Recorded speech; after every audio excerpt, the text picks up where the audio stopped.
Mahirap ang malayo sa iyong minamahal na pamilya, pero may mga pagkakataong kailangang magsakripisyo at hindi ito maiiwasan. Tinitiis mo ang buhay sa ibang bansa malayo sa pamilyang kinamulatan at kinalakihan. Tinitiis ang bawat oras na wala sa tabi nila. COVID-19 pandemic has caused many individuals to be stuck far away from their families, not knowing when they will be able to see them. Even though pandemic is not over yet, international borders are open. Welcome back, world!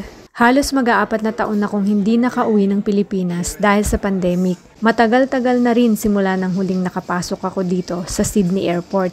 Parang dito pa lang, naaamoy ko na ang Pilipinas. I call Australia home now. Home is where my husband is. Pero returning home to the Philippines for me will always means family. An experience full of joy, anticipation, excitement, love, and comfort. A trip back to my motherland.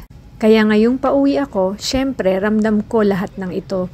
Being reunited with my family I haven't seen in years is truly priceless.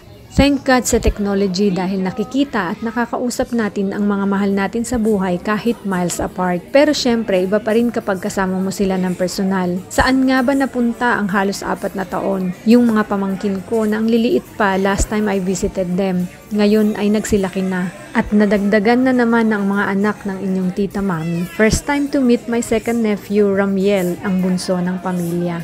Sabi nga nila, there's no place like home. Home is wherever family is. Superb ang bonding time kasama ang pamilya. Home is more than a place. It is a feeling. It is a feeling of contentment and happiness that they share with the ones they love.